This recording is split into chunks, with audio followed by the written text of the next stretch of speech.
Hello friends, hi fi GK Guru ji channel ਵਿੱਚ ਤੁਹਾਡਾ ਬਹੁਤ ਬਹੁਤ ਸਵਾਗਤ। ਅੱਜ ਦੀ ਇਸ ਵੀਡੀਓ ਰਾਹੀਂ ਅਸੀਂ ਜਿਹੜਾ ਹੈਗਾ 9th ਕਲਾਸ ਦਾ ਹਿਸਟਰੀ ਦਾ 3rd ਲੈਸਨ ਕਵਰ ਕਰਨ ਜਾ ਰਹੇ ਹਾਂ, ਜਿਹੜਾ ਹੈਗਾ ਸਿੱਖ ਧਰਮ ਦਾ ਵਿਕਾਸ 1539 ਈਸਵੀ ਤੋਂ ਲੈ ਕੇ 1581 ਈਸਵੀ ਤੱਕ। ਇਹਦੇ ਵਿੱਚ ਆਪਾਂ ਪੰਜਾਬ ਹਿਸਟਰੀ ਹੈ ਜਿਹੜੀ ਉਹਦੇ ਬਾਰੇ ਪੜ੍ਹਾਂਗੇ। ਇਹ ETT ਦੇ ਸੈਕਿੰਡ ਐਗਜ਼ਾਮ ਲਈ, ਮਾਸਟਰ ਕੇਡਰ ਦੇ ਐਗਜ਼ਾਮ ਲਈ, ਇਹ ਤੋਂ ਬਿਨਾਂ PS ਟੈਟ, ਸੀ ਟੈਟ, ਠੀਕ ਹੈ, PCS ਸਾਰੇ ਐਗਜ਼ਾਮ ਦੇ ਲਈ ਬਹੁਤ ਜ਼ਿਆਦਾ ਇੰਪੋਰਟੈਂਟ ਲੈਸਨ ਨੇ ਅਤੇ ਇਹਨਾਂ ਦੀ ਸਟੱਡੀ ਤੁਸੀਂ ਧਿਆਨ ਨਾਲ ਕਰਨੀ ਹੈ। ਤਾਂ ਆਓ ਅੱਜ ਦੇ ਇਸ ਲੈਸਨ ਨੂੰ ਸ਼ੁਰੂ ਕਰਦੇ ਹਾਂ। ਪਹਿਲਾਂ ਆਪਾਂ ਗੁਰੂ ਨਾਨਕ ਦੇਵ ਜੀ ਬਾਰੇ ਡਿਸਕਸ ਕੀਤਾ ਸੀ। ਹੁਣ ਉਹਨਾਂ ਤੋਂ ਬਾਅਦ ਦੇ ਜਿਹੜੇ ਗੁਰੂ ਸਾਹਿਬ ਹੋਏ ਆ ਆਪਾਂ ਉਹਨਾਂ ਬਾਰੇ ਡਿਸਕਸ ਕਰਾਂਗੇ 1581 ਈਸਵੀ ਤੱਕ ਦੇ ਸਮੇਂ ਤੱਕ। ਸ਼੍ਰੀ ਗੁਰੂ ਨਾਨਕ ਦੇਵ ਜੀ ਨੇ ਆਪਣੀ ਅਧਿਆਤਮਿਕ ਵਿਰਾਸਤ ਸ਼੍ਰੀ ਗੁਰੂ ਅੰਗਦ ਦੇਵ ਜੀ ਨੂੰ ਸੌਂਪ ਕੇ ਗੁਰਗੱਦੀ ਦੀ ਪਰੰਪਰਾ ਸ਼ੁਰੂ ਕੀਤੀ ਸੀ। ਦੇਖੋ, ਗੁਰਗੱਦੀ ਦੀ ਪਰੰਪਰਾ ਜਿਹੜੀ ਸੀ ਸਿੱਖ ਧਰਮ ਵਿੱਚ ਕਿਹਨੇ ਸ਼ੁਰੂ ਕੀਤੀ ਸੀ? ਗੁਰੂ ਨਾਨਕ ਦੇਵ ਜੀ ਨੇ। ਅਤੇ ਉਹਨਾਂ ਨੇ ਆਪਣੀ ਗੁਰਗੱਦੀ ਦੀ ਪਰੰਪਰਾ ਸੌਂਪੀ ਕਿਹਨੂੰ ਸੀ? ਗੁਰੂ ਅੰਗਦ ਦੇਵ ਜੀ ਨੂੰ। ਜਿਹੜਾ ਵੀ ਮੈਂ ਤੁਹਾਨੂੰ ਅੰਡਰਲਾਈਨ ਕਰਕੇ ਪੜ੍ਹਾਉਂਦੀ ਹਾਂ ਉਹ ਇੰਪੋਰਟੈਂਟ ਫੈਕਟ ਆ, ਉਹਨੂੰ ਚੰਗੀ ਤਰ੍ਹਾਂ ਸਾਰਿਆਂ ਨੇ ਲਰਨ ਕਰ ਲੈਣਾ ਵਾ।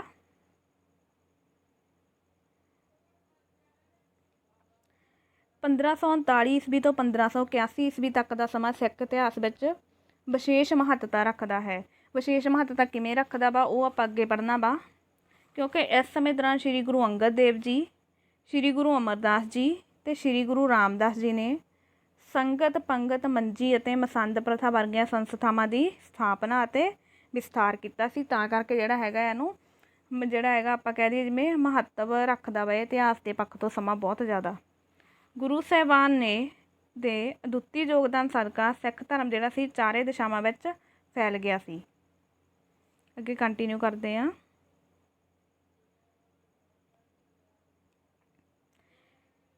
ਪਹਿਲਾਂ ਹੈ ਗੁਰੂ ਅੰਗਦ ਦੇਵ ਜੀ, ਸਿੱਖਾਂ ਦੇ ਜਿਹੜੇ ਦੂਸਰੇ ਗੁਰੂ ਹੋਏ ਨੇ।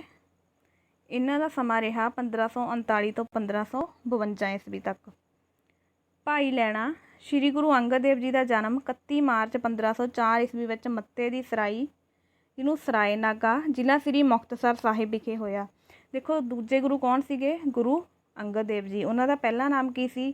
ਭਾਈ ਲਹਿਣਾ ਜੀ, ਠੀਕ ਹੈ। ਭਾਈ ਲਹਿਣਾ ਜੀ ਦਾ ਜਨਮ ਕਦੋਂ ਹੋਇਆ? 31 ਮਾਰਚ 1504 ਈਸਵੀ ਵਿੱਚ। ਅਤੇ ਕਿਹੜੀ ਜਗ੍ਹਾ 'ਤੇ ਹੋਇਆ? ਮੱਤੇ ਦੀ ਸਰਾਹੀ, ਸਰਾਏ ਨਾਗਾ, ਜ਼ਿਲ੍ਹਾ ਮੁਕਤਸਰ ਸਾਹਿਬ ਵਿੱਚ ਹੋਇਆ।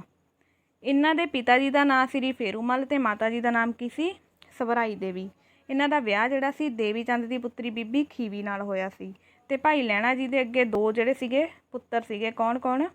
ਦਾਤੂ ਅਤੇ ਦਾਸੂ। ਅਤੇ ਉਹਨਾਂ ਦੀਆਂ ਦੋ ਪੁੱਤਰੀਆਂ ਸੀ, ਕੌਣ ਕੌਣ? ਬੀਬੀ ਅਮਰੋ ਅਤੇ ਬੀਬੀ ਅਨੋਖੀ, ਠੀਕ ਹੈ। ਇਹ 4 ਬੱਚੇ ਸੀਗੇ ਉਹਨਾਂ ਦੇ। ਇਹ ਇਨਫੋਰਮੇਸ਼ਨ ਤੁਸੀਂ ਚੰਗੀ ਤਰ੍ਹਾਂ ਲਰਨ ਕਰ ਲੈਣੀ ਹੈ। ਅੱਗੇ ਹੈ ਕਿ 1526 ਈਸਵੀ ਵਿੱਚ ਬਾਬਰ ਨੇ ਪੰਜਾਬ 'ਤੇ ਹਮਲੇ ਕਾਰਨ ਇਹਨਾਂ ਦਾ ਪਰਿਵਾਰ ਜਿਹੜਾ ਸੀ ਖਡੂਰ ਸਾਹਿਬ ਚਲਾ ਗਿਆ ਸੀ। ਦੇਖੋ, ਜਦੋਂ 1526 ਵਿੱਚ ਜਿਹੜਾ ਸੀਗਾ ਬਾਬਰ ਨੇ ਪੰਜਾਬ 'ਤੇ ਹਮਲਾ ਕੀਤਾ ਸੀ ਤਾਂ ਗੁਰੂ ਸਾਹਿਬ ਦਾ ਜਿਹੜਾ ਪਰਿਵਾਰ ਸੀ ਉਹ ਖਡੂਰ ਸਾਹਿਬ ਚਲਿਆ ਗਿਆ ਸੀ। ਅਤੇ ਜਿਹੜੇ ਭਾਈ ਲਹਿਣਾ ਜੀ ਸੀਗੇ ਉਹ ਪਹਿਲਾਂ ਪਤਾ ਕਿਹਦੇ ਉਪਾਸਕ ਸੀਗੇ? ਦੇਖੋ, ਸਿੱਖ ਧਰਮ ਅਪਣਾਉਣ ਤੋਂ ਪਹਿਲਾਂ ਉਹ ਦੁਰਗਾ ਮਾਤਾ ਦੀ ਪੂਜਾ ਕਰਦੇ ਹੁੰਦੇ ਸੀਗੇ। ਅਤੇ ਹਰੇਕ ਸਾਲ ਉਹ ਕੀ ਸੀਗਾ? ਮਾਤਾ ਜਵਾਲਾ ਜੀ ਦੇ ਦਰਸ਼ਨ ਕਰਨ ਲਈ, ਉਹਨਾਂ ਦੀ ਯਾਤਰਾ ਕਰਨ ਲਈ ਵੀ ਜਾਂਦੇ ਹੁੰਦੇ ਸੀਗੇ। ਇੱਕ ਦਿਨ ਉਹਨਾਂ ਦੇ ਕੀ ਸੀ ਕਿ ਭਾਈ ਜੋਧਾ ਜੀ ਤੋਂ ਸ਼੍ਰੀ ਗੁਰੂ ਨਾਨਕ ਦੇਵ ਜੀ ਦੀ ਬਾਣੀ ਸੁਣੀ ਅਤੇ ਗੁਰੂ ਜੀ ਦੀ ਬਾਣੀ ਸੁਣ ਕੇ ਭਾਈ ਲਹਿਣਾ ਜੀ ਇੰਨੇ ਪ੍ਰਭਾਵਿਤ ਹੋਏ ਕਿ ਉਹ ਸ਼੍ਰੀ ਗੁਰੂ ਨਾਨਕ ਦੇਵ ਜੀ ਦੇ ਦਰਸ਼ਨ ਕਰਨ ਲਈ ਕਿੱਥੇ ਚਲੇ ਗਏ? ਕਰਤਾਰਪੁਰ ਚਲੇ ਗਏ।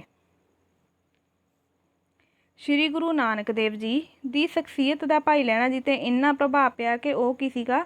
ਗੁਰੂ ਜੀ ਦੇ ਸਿੱਖ ਬਣ ਗਏ ਅਤੇ ਕਰਤਾਰਪੁਰ ਵਿੱਚ ਹੀ ਰਹਿ ਕੇ ਜਿਹੜੇ ਸੀਗੇ ਗੁਰੂ ਨਾਨਕ ਦੇਵ ਜੀ ਦੀ ਸੇਵਾ ਕਰਨ ਲੱਗੇ ਸੀਗੇ। ਆਹ ਗੁਰੂ ਸਾਹਿਬਾਨ ਜੀ ਦੀ ਤੁਹਾਨੂੰ ਇੱਕ ਤਸਵੀਰ ਦਿਖਾਈ ਹੋਈ ਆ। ਵੈਸੇ ਤਾਂ ਸਿੱਖ ਧਰਮ ਵਿੱਚ ਜਿਹੜੇ ਵੀ ਆਪਣੇ ਸਾਰੇ ਗੁਰੂ ਜੀ ਹੋਏ ਆ ਉਹਨਾਂ ਸਾਰਿਆਂ ਨੇ ਆਪਾਂ ਨੂੰ ਤਸਵੀਰਾਂ ਦੀ ਜਾਂ ਮੂਰਤੀ ਪੂਜਾ ਕਰਨ ਤੋਂ ਮਨਾਹੀ ਕੀਤੀ ਆ। ਉਹਨਾਂ ਨੇ ਸਿਰਫ ਆਪਾਂ ਨੂੰ ਕੀ ਕਿਹਾ ਕਿ ਆਪਾਂ ਸਿਰਫ ਸ਼ਬਦ ਗੁਰੂ ਨੂੰ ਅਪਣਾਉਣਾ, ਗੁਰੂ ਗ੍ਰੰਥ ਸਾਹਿਬ ਨੂੰ ਆਪਣਾ ਗੁਰੂ ਮੰਨਣਾ, ਨਾ ਕਿ ਤਸਵੀਰਾਂ ਦੀ ਪੂਜਾ ਕਰਨੀ ਆ। ਦੇਖੋ, ਅੱਗੇ ਹੈ ਉਹਨਾਂ ਦੀ ਸੱਚੀ ਭਗਤੀ ਅਤੇ ਸੇਵਾ ਭਾਵਨਾ ਤੋਂ ਖੁਸ਼ ਹੋ ਕੇ ਸ਼੍ਰੀ ਗੁਰੂ ਨਾਨਕ ਦੇਵ ਜੀ ਨੇ ਉਹਨਾਂ ਨੂੰ ਆਪਣੇ ਗਲ ਨਾਲ ਲਗਾਇਆ। ਗੁਰੂ ਜੀ ਨੇ ਭਾਈ ਲਹਿਣਾ ਨੂੰ ਅੰਗਦ ਦਾ ਨਾਂ ਦੇ ਕੇ ਆਪਣਾ ਉੱਤਰਾਧਿਕਾਰੀ ਨਿਯੁਕਤ ਕੀਤਾ। ਅੰਗਦ ਦਾ ਮਤਲਬ ਹੁੰਦਾ ਕਿ ਆਪਣੇ ਸਰੀਰ ਦਾ ਹੀ ਇੱਕ ਅੰਗ, ਠੀਕ ਆ। ਇਸ ਤਰ੍ਹਾਂ ਭਾਈ ਲਹਿਣਾ ਜੀ ਸਿੱਖਾਂ ਦੇ ਦੂਜੇ ਗੁਰੂ ਅਤੇ ਗੁਰੂ ਅੰਗਦ ਦੇਵ ਜੀ ਦੇ ਨਾਂ ਨਾਲ ਜਿਹੜੇ ਸੀਗੇ ਪ੍ਰਸਿੱਧ ਹੋਏ ਸੀਗੇ। ਹੁਣ ਅੱਗੇ ਹੈ ਸਿੱਖ ਧਰਮ ਦੇ ਵਿਕਾਸ ਵਿੱਚ ਜਿਹੜਾ ਸੀਗਾ ਭਾਈ ਲਹਿਣਾ ਜੀ ਨੇ, ਗੁਰੂ ਅੰਗਦ ਦੇਵ ਜੀ ਨੇ ਹੁਣ ਕੀ ਯੋਗਦਾਨ ਪਾਇਆ? ਸ਼੍ਰੀ ਗੁਰੂ ਅੰਗਦ ਦੇਵ ਜੀ 2 ਸਤੰਬਰ 1539 ਤੋਂ 29 ਮਾਰਚ 1552 ਈਸਵੀ ਤੱਕ ਗੁਰਗੱਦੀ 'ਤੇ ਬਿਰਾਜਮਾਨ ਰਹੇ। ਇਸ ਸਮੇਂ ਦੌਰਾਨ ਗੁਰੂ ਜੀ ਨੇ ਸਿੱਖ ਪੰਥ ਦੇ ਵਿਕਾਸ ਲਈ ਬਹੁਤ ਸਾਰੇ ਮਹੱਤਵਪੂਰਨ ਕੰਮ ਕੀਤੇ। ਹੁਣ ਉਹਨਾਂ ਨੇ ਕਿਹੜੇ-ਕਿਹੜੇ ਕੰਮ ਕੀਤੇ ਉਹਨਾਂ ਬਾਰੇ ਡਿਸਕਸ ਕਰਦੇ ਹਾਂ ਆਪਾਂ ਅੱਗੇ। ਸਭ ਤੋਂ ਪਹਿਲਾਂ ਹੈ ਗੁਰਮੁਖੀ ਲਿਪੀ ਦਾ ਮਿਆਰੀਕਰਨ। ਆਹ ਦੇਖੋ ਜਿਹੜੇ ਸ਼ਬਦ ਆਪਾਂ ਲਿਖੇ ਹੋਏ ਪੰਜਾਬੀ ਭਾਸ਼ਾ ਵਿੱਚ ਪੜ੍ਹਦੇ ਹਾਂ, ਕਿਹੜੀ ਲਿਪੀ 'ਚ ਲਿਖੇ ਹੋਏ ਆ? ਗੁਰਮੁਖੀ ਲਿਪੀ ਵਿੱਚ ਲਿਖੇ ਹੋਏ ਆ। ਠੀਕ ਹੈ। ਇਸ ਲਿਪੀ ਦਾ ਜਨਮ ਆ ਜਿਹੜਾ ਕਹਿੰਦੇ ਭਾਵੇਂ ਸ਼੍ਰੀ ਗੁਰੂ ਅੰਗਦ ਦੇਵ ਜੀ ਤੋਂ ਪਹਿਲਾਂ ਹੋ ਚੁੱਕਿਆ ਸੀ, ਪਰੰਤੂ ਸ਼੍ਰੀ ਗੁਰੂ ਅੰਗਦ ਦੇਵ ਜੀ ਨੇ ਇਸ ਲਿਪੀ ਨੂੰ ਜਿਹੜਾ ਸੀ ਮਿਆਰੀ ਰੂਪ ਪ੍ਰਦਾਨ ਜਿਹੜਾ ਸੀਗਾ ਕੀਤਾ ਸੀਗਾ, ਜਿਸ ਕਰਕੇ ਲਿਪੀ ਆਮ ਲੋਕਾਂ ਵਿੱਚ ਹਰਮਨ ਪਿਆਰੀ ਬਣ ਗਈ ਸੀ। ਗੁਰੂ ਜੀ ਨੇ ਇਸ ਲਿਪੀ ਨੂੰ ਗੁਰਮੁਖੀ, ਗੁਰੂਆਂ ਦੇ ਮੁਖ ਵਿੱਚੋਂ ਨਿਕਲਣ ਵਾਲੀ ਦਾ ਨਾਂ ਦਿੱਤਾ। ਗੁਰੂ ਜੀ ਨੇ ਗੁਰਮੁਖੀ ਲਿਪੀ ਦੇ ਵਿੱਚ ਜਿਹੜਾ ਸੀ ਬਾਲ ਬੋਧ ਵੀ ਲਿਖਿਆ ਸੀ, ਅਤੇ ਗੁਰੂ ਜੀ ਨੇ ਆਪਣੀ ਬਾਣੀ ਦੀ ਰਚਨਾ ਵੀ ਕੀ ਆ ਇਸੇ ਗੁਰਮੁਖੀ ਲਿਪੀ ਵਿੱਚ ਕੀਤੀ ਆ, ਜੋ ਸ਼੍ਰੀ ਗੁਰੂ ਗ੍ਰੰਥ ਸਾਹਿਬ ਵਿੱਚ ਦਰਜ ਆ। ਦੇਖੋ ਇਹਦੇ ਨਾਲ ਰਿਲੇਟਡ ਕੁਐਸਚਨ ਆ ਜਿਹੜਾ ਉਹ ਪੰਜਾਬੀ ਵਿੱਚ ਵੀ ਪੁੱਛਿਆ ਜਾ ਸਕਦਾ ਅਤੇ SST ਵਿੱਚ ਵੀ ਪੁੱਛਿਆ ਜਾ ਸਕਦਾ। ਕਿਹੜਾ? ਕਿ ਜਿਹੜੀ ਗੁਰਮੁਖੀ ਲਿਪੀ ਹੈ, ਠੀਕ ਹੈ, ਉਹਦਾ ਮਿਆਰੀਕਰਨ ਕਿਹਨੇ ਕੀਤਾ? ਤਾਂ ਉਹ ਕੀਤਾ ਆਪਣੇ ਦੂਸਰੇ ਗੁਰੂ ਅੰਗਦ ਦੇਵ ਜੀ ਨੇ ਕੀਤਾ। ਦੇਖੋ ਗੁਰਮੁਖੀ ਲਿਪੀ ਦਾ ਗਿਆਨ ਦਿੰਦੇ ਹੋਏ ਉਹਨਾਂ ਦੀ ਇੱਕ ਤਸਵੀਰ ਬਣਾਈ ਗਈ ਆ। ਅੱਗੇ ਕੰਟੀਨਿਊ ਕਰਦੇ ਹਾਂ। ਸ਼੍ਰੀ ਗੁਰੂ ਨਾਨਕ ਦੇਵ ਜੀ ਦੀ ਬਾਣੀ ਦੀ ਸੰਭਾਲ। ਸ਼੍ਰੀ ਗੁਰੂ ਨਾਨਕ ਦੇਵ ਜੀ ਦੀ ਗੁਰਬਾਣੀ ਦੀ ਜਿਹੜੀ ਸੀ ਪੋਥੀ ਗੁਰੂ ਅੰਗਦ ਦੇਵ ਜੀ ਨੂੰ ਸੌਂਪ ਕੇ ਗਏ ਸੀਗੇ, ਅਤੇ ਜਿਸ ਵਿੱਚ ਹੋਰ ਸੰਤਾਂ ਭਗਤਾਂ ਦੀ ਬਾਣੀ ਵੀ ਸ਼ਾਮਿਲ ਸੀ। ਗੁਰੂ ਜਿਹੜੇ ਅੰਗਦ ਦੇਵ ਜੀ ਸੀਗੇ ਉਹਨਾਂ ਨੇ ਆਪ ਵੀ ਜਿਹੜਾ ਸੀਗਾ ਨਾਨਕ ਨਾਂ ਹੇਠ ਬਾਣੀ ਦੀ ਰਚਨਾ ਕੀਤੀ ਸੀਗੀ। ਅੱਗੇ ਹੈਗਾ ਕੀ ਤੁਸੀਂ ਜਾਣਦੇ ਹੋ ਸ੍ਰੀ ਗੁਰੂ ਅੰਗਦ ਦੇਵ ਜੀ ਨੇ ਗੁਰਮੁਖੀ ਵਿੱਚ 63 ਸਲੋਕਾਂ ਦੀ ਰਚਨਾ ਕੀਤੀ ਆ, ਅਤੇ ਜਿਸ ਨੂੰ ਜਿਹੜਾ ਹੈਗਾ ਬਾਅਦ ਵਿੱਚ ਸ਼੍ਰੀ ਗੁਰੂ ਅਰਜਨ ਦੇਵ ਜੀ ਨੇ ਆਦਿ ਗ੍ਰੰਥ ਸਾਹਿਬ ਵਿੱਚ ਦਰਜ ਕੀਤਾ ਵਾ। ਕਿੰਨੇ? ਤੇ ਜਿਹੜੇ ਗੁਰੂ ਅੰਗਦ ਦੇਵ ਜੀ ਦੇ ਟੋਟਲ ਸਲੋਕ ਕਿੰਨੇ ਲਿਖੇ ਨੇ? ਉਹਨਾਂ ਨੇ 63 ਸਲੋਕ ਜਿਹੜੇ ਆ ਲਿਖੇ ਆ। ਤੀਜਾ ਜਿਹੜਾ ਉਹਨਾਂ ਨੇ ਕੰਮ ਕੀਤਾ ਉਹ ਕੀਤਾ ਲੰਗਰ ਪ੍ਰਥਾ ਦਾ ਵਿਸਥਾਰ ਕੀਤਾ। ਦੇਖੋ ਜਿਹੜੇ ਗੁਰੂ ਨਾਨਕ ਦੇਵ ਜੀ ਸੀਗੇ ਉਹਨਾਂ ਨੇ ਲੰਗਰ ਪ੍ਰਥਾ ਕਿਵੇਂ ਸ਼ੁਰੂ ਕੀਤੀ ਸੀ? ਉਹਨਾਂ ਨੇ ਭੁੱਖੇ ਸਾਧੂਆਂ ਨੂੰ 20 ਰੁਪਏ ਦਾ ਜਿਹੜਾ ਸੀਗਾ ਸੱਚਾ ਸੌਦਾ ਕਰਨ ਗਏ ਸੀਗੇ, ਉਹਦਾ ਭੋਜਨ ਖਵਾਤਾ ਸੀਗਾ। ਠੀਕ ਆ। ਉੱਥੋਂ ਜਿਹੜੀ ਸੀਗੀ ਸਿੱਖ ਧਰਮ ਵਿੱਚ ਲੰਗਰ ਪ੍ਰਥਾ ਦੀ ਸ਼ੁਰੂਆਤ ਹੋ ਗਈ ਸੀਗੀ, ਅਤੇ ਇਹ ਜਿਹੜੇ ਗੁਰੂ ਜੀ ਸੀਗੇ ਇਹਨਾਂ ਨੇ ਲੰਗਰ ਪ੍ਰਥਾ ਨੂੰ ਜਾਰੀ ਰੱਖਿਆ ਸੀ। ਦੇਖਦੇ ਹਾਂ। ਲੰਗਰ ਪ੍ਰਥਾ ਦਾ ਆਰੰਭ ਸ਼੍ਰੀ ਗੁਰੂ ਨਾਨਕ ਦੇਵ ਜੀ ਨੇ ਕੀਤਾ ਸੀ। ਗੁਰੂ ਅੰਗਦ ਦੇਵ ਜੀ ਦੇ ਸਮੇਂ ਇਹ ਪ੍ਰਥਾ ਇੱਕ ਮਹੱਤਵਪੂਰਨ ਸੰਸਥਾ ਬਣ ਗਈ ਸੀ। ਲੰਗਰ ਦੀ ਦੇਖ ਰੇਖ ਉਹਨਾਂ ਦੀ ਮਹਿਲ ਧਰਮ ਪਤਨੀ ਬੀਬੀ ਖੀਵੀ ਜੀ ਆਪ ਕਰਦੇ ਸਨ। ਲੰਗਰ ਵਿੱਚ ਇਸਤਰੀ ਪੁਰਖ ਬੱਚੇ ਗਰੀਬ ਬੇਸਹਾਰਾ ਲੋਕ ਬਿਨਾਂ ਕਿਸੇ ਭੇਦਭਾਵ ਦੇ ਇੱਕ ਪੰਗਤ ਵਿੱਚ ਬੈਠ ਕੇ ਲੰਗਰ ਛਕਦੇ ਸਨ। ਦੇਖੋ ਲੰਗਰ ਜਿਹੜੀ ਪ੍ਰਥਾ ਸੀ ਉਹਦੇ ਨਾਲ ਕੀ ਹੋਇਆ ਕਿ ਚਾਹੇ ਕੋਈ ਕਿਸੇ ਵੀ ਧਰਮ ਦੇ ਲੋਕ ਸੀਗੇ, ਚਾਹੇ ਕਿਸੇ ਵੀ ਜਾਤ ਦੇ ਲੋਕ ਸੀ, ਚਾਹੇ ਉੱਚੇ ਸੀ, ਚਾਹੇ ਉਹ ਨੀਵੇਂ ਸੀਗੇ, ਚਾਹੇ ਅਮੀਰ ਸੀ, ਚਾਹੇ ਗਰੀਬ ਸੀ, ਠੀਕ ਹੈ, ਚਾਹੇ ਬੱਚੇ ਸੀ, ਬਜ਼ੁਰਗ ਸੀ, ਇਸਤਰੀਆਂ ਸੀ, ਮਰਦ ਸੀ, ਸਾਰੇ ਕੀ ਸੀਗਾ ਕਿ ਗੁਰੂ ਜੀ ਦੇ ਦਰਬਾਰ ਵਿੱਚ ਆ ਕੇ ਇੱਕੋ ਹੀ ਪੰਗਤ ਵਿੱਚ ਬੈਠ ਕੇ ਲੰਗਰ ਛਕਦੇ ਸੀਗੇ। ਇਹ ਜਿਹੜਾ ਮਤਲਬ ਇੱਦਾਂ ਬੈਠ ਕੇ ਲੰਗਰ ਛਕਦੇ ਸੀਗੇ, ਦੇਖੋ ਉਹਦੇ ਨਾਲ ਕੀ ਹੋਇਆ ਕਿ ਬਿਨਾਂ ਕਿਸੇ ਭੇਦਭਾਵ ਦੇ ਇੱਕ ਪੰਗਤ ਵਿੱਚ ਬੈਠ ਕੇ ਲੰਗਰ ਛਕਦੇ ਸੀ, ਅਤੇ ਲੰਗਰ ਗੁਰੂ ਘਰ ਨੂੰ ਮੰਨਣ ਵਾਲੀ ਸੰਗਤ ਵੱਲੋਂ ਦਿੱਤੇ ਗਏ ਦਾਨ ਨਾਲ ਚੱਲਦਾ ਸੀਗਾ। ਲੰਗਰ ਪ੍ਰਥਾ ਨਾਲ ਸਮਾਜ ਵਿੱਚ ਭਾਈਚਾਰਾ, ਆਪਸੀ ਸਹਿਯੋਗ ਅਤੇ ਵੰਡ ਕੇ ਛਕਣ ਦੀ ਭਾਵਨਾ ਦਾ ਜਿਹੜਾ ਸੀ, ਜਦੋਂ ਦੇਖੋ ਸਾਰੇ ਲੋਕ ਹੁਣ ਇਕੱਠੇ ਬੈਠ ਕੇ ਲੰਗਰ ਛਕਦੇ ਸੀ ਤਾਂ ਉਹਨਾਂ ਵਿੱਚ ਕਿੱਦਾਂ ਦੀਆਂ ਮਤਲਬ ਆਪਾਂ ਕਹਿ ਦਈਏ ਭਾਵਨਾਵਾਂ ਪੈਦਾ ਹੋਈਆਂ ਕਿ ਇੱਕ ਦੂਜੇ ਵਿੱਚ ਉਹਨਾਂ ਨੂੰ ਭਾਈਚਾਰਾ ਜਿਹੜਾ ਸੀਗਾ ਮਹਿਸੂਸ ਹੋਣ ਲੱਗ ਗਿਆ, ਆਪਸੀ ਸਹਿਯੋਗ ਦੇਣ ਲੱਗੇ ਇੱਕ ਦੂਜੇ ਨੂੰ, ਅਤੇ ਲੋਕ ਕੀ ਸੀਗੇ ਵੰਡ ਕੇ ਛਕਣ ਦੀ ਜਿਹੜੀ ਸੀ ਭਾਵਨਾ ਆ ਗਈ ਸੀ ਲੋਕਾਂ ਵਿੱਚ ਜਦੋਂ ਇਕੱਠੇ ਬੈਠ ਕੇ ਭੋਜਨ ਕਰਦੇ ਸੀ। ਅਗਲਾ ਉਹਨਾਂ ਦਾ ਕੰਮ ਹੈ ਸੰਗਤ ਪ੍ਰਥਾ ਦਾ ਵਿਕਾਸ। ਸ਼੍ਰੀ ਗੁਰੂ ਨਾਨਕ ਦੇਵ ਜੀ ਨੇ ਸੰਗਤ ਪ੍ਰਥਾ ਆਰੰਭ ਕੀਤੀ ਸੀਗੀ। ਸੰਗਤ ਦਾ ਅਰਥ ਹੈ ਇੱਕ ਧਾਰਮਿਕ ਇਕੱਠ ਜਿਸ ਵਿੱਚ ਸਾਰੇ ਧਰਮਾਂ ਅਤੇ ਵਰਗਾਂ ਦੇ ਲੋਕ ਹਿੱਸਾ ਲੈ ਸਕਦੇ ਹਨ। ਠੀਕ ਹੈ ਜੀ। ਸੰਗਤ ਦਾ ਅਰਥ ਕੀ ਹੈ ਕਿ ਇੱਕ ਧਾਰਮਿਕ ਇਕੱਠ। ਬਾਅਦ ਵਿੱਚ ਸ਼੍ਰੀ ਗੁਰੂ ਅੰਗਦ ਦੇਵ ਜੀ ਨੇ ਸੰਗਤ ਨੂੰ ਇੱਕ ਨਵਾਂ ਸਰੂਪ ਦਿੱਤਾ। ਖਡੂਰ ਸਾਹਿਬ ਵਿੱਚ ਰੋਜ਼ਾਨਾ ਸਵੇਰੇ ਸ਼ਾਮ ਸ਼੍ਰੀ ਗੁਰੂ ਨਾਨਕ ਦੇਵ ਜੀ ਦੀ ਬਾਣੀ ਦਾ ਸ਼ਬਦ ਕੀਰਤਨ ਕੀਤਾ ਜਾਂਦਾ ਸੀ। ਇਸ ਪ੍ਰਕਾਰ ਸ਼੍ਰੀ ਗੁਰੂ ਅੰਗਦ ਦੇਵ ਜੀ ਨੇ ਸੰਗਤ ਪ੍ਰਥਾ ਨੂੰ ਹੋਰ ਵਿਕਸਿਤ ਕੀਤਾ, ਅਤੇ ਇਸ ਨੇ ਸਿੱਖਾਂ ਨੂੰ ਸੰਗਠਿਤ ਕਰਨ ਵਿੱਚ ਮਹੱਤਵਪੂਰਨ ਯੋਗਦਾਨ ਵੀ ਪਾਇਆ ਸੀ। ਕਿਹਨੇ? ਸੰਗਤ ਪ੍ਰਥਾ ਨੇ। ਅੱਗੇ ਹੈ ਸਰੀਰਕ ਵਿਕਾਸ 'ਤੇ ਜ਼ੋਰ। ਦੇਖੋ ਸਿੱਖਾਂ ਨੂੰ ਸਿਰਫ ਜਿਹੜਾ ਸੀਗਾ ਧਰਮ ਦੇ ਨਾਲ ਹੀ ਨਹੀਂ ਜੋੜਿਆ ਜਾਂਦਾ ਸੀ, ਨਾਲ ਨਾਲ ਉਹਨਾਂ ਨੂੰ ਸਰੀਰਕ ਜਿਹੜਾ ਸੀ ਵਿਕਾਸ ਬਾਰੇ ਵੀ ਜਾਣਕਾਰੀ ਦਿੱਤੀ ਜਾਂਦੀ ਸੀ ਸਿੱਖ ਧਰਮ ਦੇ ਵਿੱਚ। ਸ਼੍ਰੀ ਗੁਰੂ ਅੰਗਦ ਦੇਵ ਜੀ ਸਿੱਖ ਸੰਗਤਾਂ ਦਾ ਅਧਿਆਤਮਿਕ ਵਿਕਾਸ ਦੇ ਨਾਲ ਨਾਲ ਸਰੀਰਕ ਵਿਕਾਸ ਵੀ ਕਰਨਾ ਚਾਹੁੰਦੇ ਸਨ। ਇਸ ਲਈ ਉਹਨਾਂ ਨੇ ਖਡੂਰ ਸਾਹਿਬ ਵਿੱਚ ਸਿੱਖਾਂ ਨੂੰ ਕਸਰਤ ਅਤੇ ਕੁਸ਼ਤੀ ਦੀ ਸਿਖਲਾਈ ਦੇਣ ਲਈ ਇੱਕ ਅਖਾੜਾ ਤਿਆਰ ਕਰਵਾਇਆ ਸੀ ਤਾਂ ਕਿ ਉਹਨਾਂ ਦੇ ਜਿਹੜੇ ਸਿੱਖ ਆ ਉਹ ਸਰੀਰਕ ਤੌਰ 'ਤੇ ਵੀ ਤੰਦਰੁਸਤ ਹੋਣੇ ਚਾਹੀਦੇ, ਸਿਰਫ ਅਧਿਆਤਮਿਕ ਤੌਰ 'ਤੇ ਹੀ ਨਹੀਂ। ਅੱਗੇ ਹੈ ਹੁਣ ਜਿਹੜਾ ਗੁਰੂ ਸਾਹਿਬ ਨੇ ਅਖਾੜਾ ਜਿਹੜਾ ਤਿਆਰ ਕਰਵਾਇਆ ਸੀਗਾ ਗੁਰੂ ਸਾਹਿਬ ਨੇ, ਉਹਨੂੰ ਕੀ ਨਾਮ ਦਿੱਤਾ ਗਿਆ? ਮੱਲ ਅਖਾੜਾ ਕਿਹਾ ਜਾਂਦਾ ਸੀਗਾ। ਠੀਕ ਹੈ, ਕਈ ਵਾਰ ਹੁਣ ਐਗਜ਼ਾਮ ਵਿੱਚ ਕੁਐਸਚਨ ਪੁੱਛ ਲਿਆ ਜਾ ਸਕਦਾ ਵਾ ਕਿ ਜਿਹੜਾ ਮੱਲ ਅਖਾੜਾ ਸੀਗਾ ਉਹ ਕਿਸ ਨੇ ਤਿਆਰ ਕਰਵਾਇਆ ਸੀ? ਗੁਰੂ ਅੰਗਦ ਦੇਵ ਜੀ ਨੇ। ਕਾਹਦੇ ਲਈ ਤਿਆਰ ਕਰਵਾਇਆ ਸੀ? ਤਾਂ ਕਿ ਜਿਹੜੇ ਸਿੱਖ ਆ ਕਸਰਤ ਕਰਕੇ ਅਤੇ ਕੁਸ਼ਤੀ ਕਰਕੇ ਆਪਣੇ ਸਰੀਰ ਆ ਜਿਹੜਾ ਉਹਦੇ ਵੀ ਵਿਕਾਸ ਕਰ ਸਕਣ, ਆਪਣੇ ਸਰੀਰ ਦਾ ਵੀ। ਇਹ ਪਰੰਪਰਾ ਹੀ ਬਾਅਦ ਵਿੱਚ ਸਿੱਖਾਂ ਦੀ ਸੈਨਿਕ ਸ਼ਕਤੀ ਦੀ ਸਹਾਇਕ ਬਣੀ, ਤਾਂ ਹੀ ਅੱਗੇ ਜਾ ਕੇ ਜਿਹੜੇ ਸੀਗੇ ਸਿੱਖ ਉਹ ਇੱਕ ਸੈਨਿਕ ਰੂਪ ਵਿੱਚ ਉੱਭਰ ਕੇ ਸਾਹਮਣੇ ਆਏ ਸੀ, ਜਿਵੇਂ ਜਿਵੇਂ ਧਰਮ 'ਤੇ ਮੁਸੀਬਤ ਬਣਦੀ ਆਈ ਸੀਗੀ। ਅੱਗੇ ਹੈ ਗੋਇੰਦਵਾਲ ਦੀ ਸਥਾਪਨਾ। ਸ਼੍ਰੀ ਗੁਰੂ ਅੰਗਦ ਦੇਵ ਜੀ ਨੇ 1546 ਈਸਵੀ ਵਿੱਚ ਸ਼੍ਰੀ ਗੁਰੂ ਅਮਰਦਾਸ ਜੀ ਦੀ ਨਿਗਰਾਨੀ ਹੇਠ ਗੋਇੰਦਵਾਲ ਨਗਰ ਦੀ ਸਥਾਪਨਾ ਕੀਤੀ। ਸਮਾਂ ਪਾ ਕੇ ਗੋਇੰਦਵਾਲ ਸਿੱਖਾਂ ਦਾ ਇੱਕ ਵੱਖਰਾ ਜਿਹੜਾ ਸੀ ਪ੍ਰਮੁੱਖ ਕੇਂਦਰ ਬਣ ਗਿਆ ਸੀ। 7 ਨੰਬਰ 'ਤੇ ਹੈਗਾ ਕਿ ਉੱਤਰਾਧਿਕਾਰੀ ਦੀ ਨਿਯੁਕਤੀ।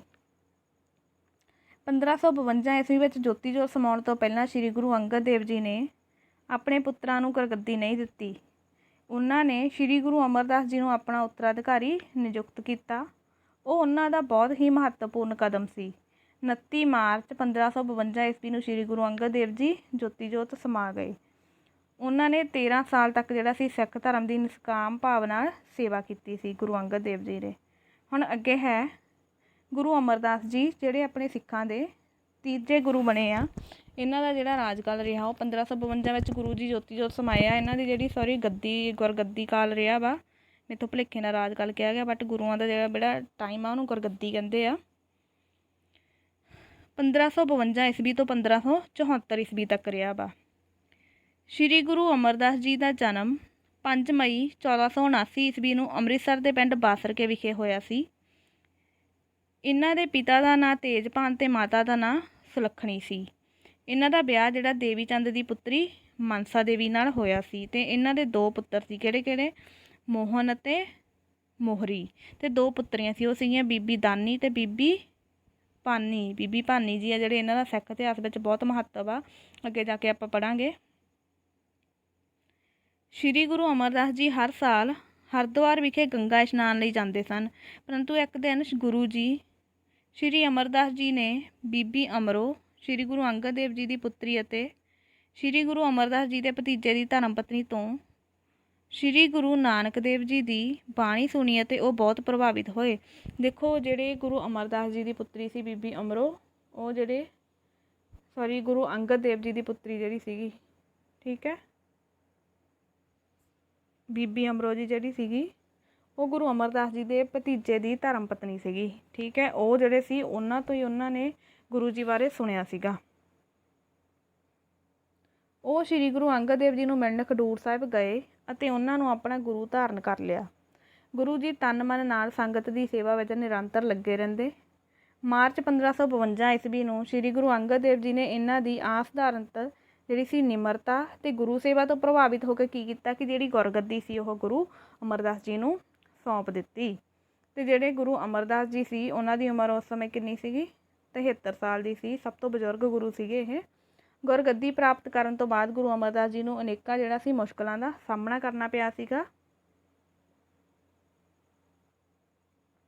ਅੱਗੇ ਦੇਖੋ, ਸ਼੍ਰੀ ਗੁਰੂ ਅਮਰਦਾਸ ਜੀ ਦੀ ਇੱਕ ਫੋਟੋ ਦਿਖਾਈ ਹੋਈ ਆਪਾਂ ਨੂੰ, ਉੱਥੇ ਲਿਖਿਆ ਹੋਇਆ ਸੇਵਾ ਨੂੰ ਫਲ ਲੱਗਦਾ ਹੈ।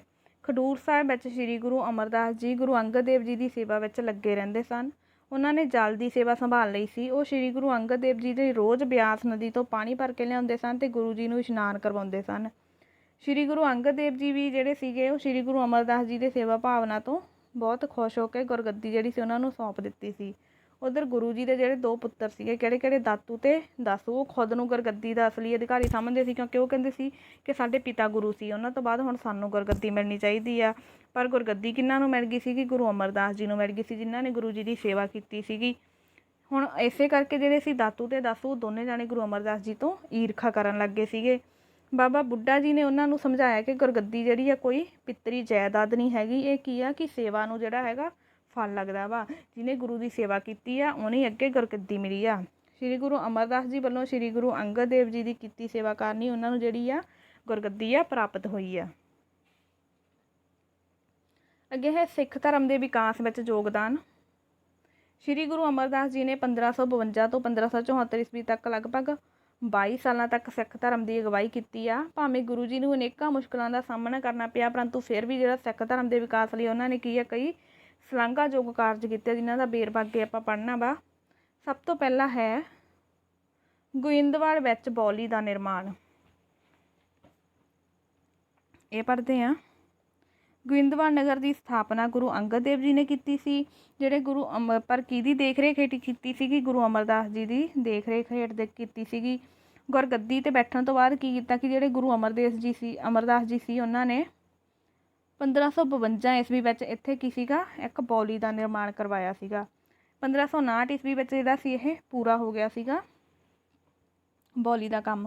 ਅਤੇ ਇਸ ਬਾਉਲੀ ਵਿੱਚ ਕਿੰਨੀਆਂ ਪੌੜੀਆਂ ਸੀ? 84 ਪੌੜੀਆਂ। ਠੀਕ ਹੈ।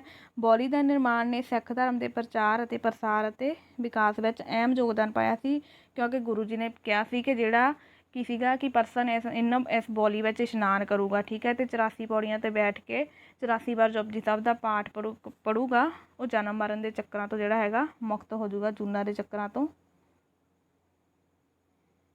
ਅੱਗੇ ਹੈ ਲੰਗਰ ਪ੍ਰਥਾ ਦਾ ਵਿਸਥਾਰ। ਦੇਖੋ, ਲੰਗਰ ਪ੍ਰਥਾ ਗੁਰੂ ਨਾਨਕ ਦੇਵ ਜੀ ਦੇ ਟਾਈਮ ਤੋਂ ਚੱਲੀ ਆ ਰਹੀ ਆ। ਗੁਰੂ ਅੰਗਦ ਦੇਵ ਜੀ ਨੇ ਇਹਨੂੰ ਕੰਟੀਨਿਊ ਰੱਖਿਆ। ਹੁਣ ਅੱਗੇ ਗੁਰੂ ਅਮਰਦਾਸ ਜੀ ਨੇ ਵੀ ਇਹਨੂੰ ਕੰਟੀਨਿਊ ਰੱਖਿਆ ਅਤੇ ਇਹਦੇ ਵਿੱਚ ਹੋਰ ਵਾਧਾ ਕੀਤਾ।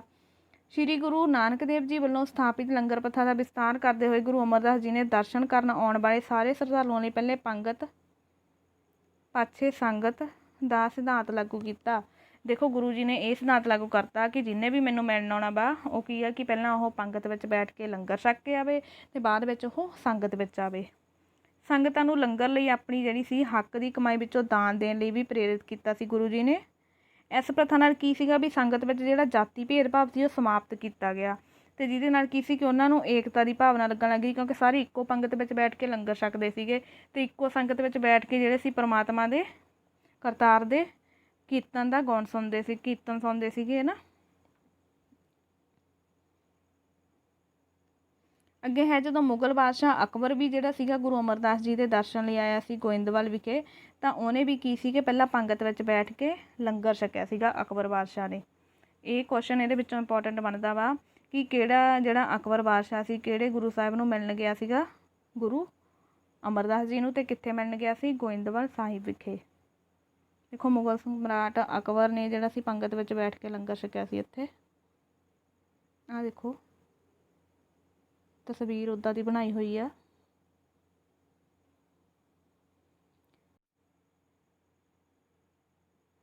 ਅੱਗੇ ਹੈ ਬਾਣੀ ਦੀ ਰਚਨਾ। ਸ਼੍ਰੀ ਗੁਰੂ ਅਮਰਦਾਸ ਜੀ ਜਿਹੜੇ ਸੀਗੇ ਉਹਨਾਂ ਨੂੰ ਨਾ ਮਤਲਬ ਗੁਰੂ ਅੰਗਦ ਦੇਵ ਜੀ ਨੇ ਸ਼ਬਦਾਂ ਦੀ ਇੱਕ ਪੋਥੀ ਦਿੱਤੀ ਸੀਗੀ, ਜਿਹਦੇ ਵਿੱਚ ਗੁਰੂ ਨਾਨਕ ਦੇਵ ਜੀ ਦੀ ਬਾਣੀ ਵੀ ਦਰਜ ਸੀਗੀ। ਉਹਦੇ ਵਿੱਚ ਅੱਗੇ ਚੱਲ ਕੇ ਗੁਰੂ ਅਮਰਦਾਸ ਜੀ ਨੇ ਕੀ ਕੀਤਾ ਕਿ 17 ਰਾਗਾਂ ਵਿੱਚ 907 ਸ਼ਬਦਾਂ ਦੀ ਜਿਹੜੀ ਸੀ ਰਚਨਾ ਕਰਕੇ ਇਸ ਪੋਥੀ ਵਿੱਚ ਸ਼ਾਮਿਲ ਕੀਤੀ ਸੀਗੀ। ਅੱਗੇ ਹੈ ਮੰਜੀ ਪ੍ਰਥਾ। ਸਿੱਖ ਧਰਮ ਦੇ ਪ੍ਰਚਾਰ ਅਤੇ ਪ੍ਰਸਾਰ ਵਿੱਚ ਗੁਰੂ ਅਮਰਦਾਸ ਜੀ ਨੇ ਜਿਹੜੀ ਸੀ ਮੰਜੀ ਪ੍ਰਥਾ ਆਰੰਭ ਕੀਤੀ ਸੀਗੀ। ਹੁਣ ਮੰਜੀ ਪ੍ਰਥਾ ਕੀ ਸੀ? ਇਹਦੇ ਨਾਲ ਸਿੱਖ ਜਿਹੜੇ ਸੀਗੇ ਗੁਰੂ ਜੀ ਨੇ 22 ਮੰਜੀਆਂ ਦੀ ਜਿਹੜੀ ਸੀ ਸਥਾਪਨਾ ਕੀਤੀ ਸੀਗੀ, ਅਤੇ ਗੁਰੂ ਸਾਹਿਬ ਮੰਜੀਆਂ ਦੇ ਪ੍ਰਮੁੱਖ ਨੂੰ ਮੰਜੀਦਾਰ ਕਿਹਾ ਜਾਂਦਾ ਸੀ। ਠੀਕ ਆ। ਇਹ ਮੰਜੀਦਾਰ ਕੀ ਸੀ? ਗੁਰੂ ਸਾਹਿਬ ਅਤੇ ਸੰਗਤ ਦੇ ਵਿਚਕਾਰ ਇੱਕ ਕੜੀ ਦਾ ਕੰਮ ਕਰਦੇ ਸੀ, ਕਾਰਜ ਕਰਦੇ ਸੀਗੇ। ਸੰਗਤ ਕੀ ਸੀ? ਆਪਣੀਆਂ ਭੇਟਾ ਜਿਹੜੀ ਹੁੰਦੀ ਸੀਗੀ, ਠੀਕ ਆ, ਉਹ ਇਹਨਾਂ ਰਾਹੀਂ ਗੁਰੂ ਸਾਹਿਬ ਤੱਕ ਪਹੁੰਚਾ ਦਿੰਦੇ ਸੀਗੇ। ਇਸ ਤਰ੍ਹਾਂ ਜਿਹੜੀ ਸੀ ਮੰਜੀ ਪ੍ਰਥਾ ਦੀ ਸਥਾਪਨਾ ਨਾਲ ਜਿਹੜੇ ਸੀਗੇ ਦੂਰ ਦੁਰਾਡੇ ਦੀ ਸੰਗਤ ਸੀ ਉਹ ਵੀ ਮੰਜੀਦਾਰਾਂ ਰਾਹੀਂ ਗੁਰੂ ਘਰ ਨਾਲ ਜੁੜੀ ਹੋਈ ਸੀ, ਅਤੇ ਸਿੱਖ ਧਰਮ ਦਾ ਜਿਹੜਾ ਸੀ ਯੋਜਨਾਬੱਧ ਵਿਕਾਸ ਜਿਹੜਾ ਸੀ ਇਸ ਪ੍ਰਥਾ ਦੇ ਅਨੁਸਾਰ ਮਹੱਤਵਪੂਰਨ ਯੋਗਦਾਨ ਪਿਆ ਮੰਜੀ ਪ੍ਰਥਾ ਨਾਲ ਅਤੇ ਸਿੱਖ ਧਰਮ ਦੇ ਪ੍ਰਸਾਰ ਵਿੱਚ, ਹੈ ਨਾ। ਅੱਗੇ ਹੈ ਮੰਜੀ ਪ੍ਰਥਾ। 22 ਮੰਜੀਆਂ ਵਿੱਚੋਂ 2 ਮੰਜੀਆਂ ਇਸਤਰੀ ਸੇਵਾਦਾਰ ਕਾਬੁਲ ਦੀ ਮਾਈ ਸੇਵਾ ਅਤੇ ਕਸ਼ਮੀਰ ਦੀ ਮਾਈ ਭਾਗ ਭਰੀ ਨੂੰ ਵੀ ਦਿੱਤੀਆਂ ਗਈਆਂ ਸੀਗੀਆਂ। 2 ਮੰਜੀਆਂ ਦੇਖੋ ਇਸਤਰੀਆਂ ਨੂੰ ਵੀ ਜਿਹੜੀ ਸੀ ਬਰਾਬਰਤਾ ਮਿਲੀ ਹੋਈ ਸੀ ਸਿੱਖ ਧਰਮ ਦੇ ਵਿੱਚ। ਅੱਗੇ ਹੈ ਮੁਗਲ ਸਮਰਾਟ ਅਕਬਰ ਨਾਲ ਚੰਗੇ ਸੰਬੰਧ। ਮੁਗਲ ਸਮਰਾਟ ਅਕਬਰ ਵੀ ਸ਼੍ਰੀ ਗੁਰੂ ਅਮਰਦਾਸ ਜੀ ਦੀ ਸ਼ਖਸੀਅਤ ਤੋਂ ਬਹੁਤ ਪ੍ਰਭਾਵਿਤ ਸੀ। ਉਹ 1567 ਈਸਵੀ ਵਿੱਚ ਗੁਰੂ ਜੀ ਨੂੰ ਮਿਲਣ ਲਈ ਗੋਇੰਦਵਾਲ ਆਇਆ।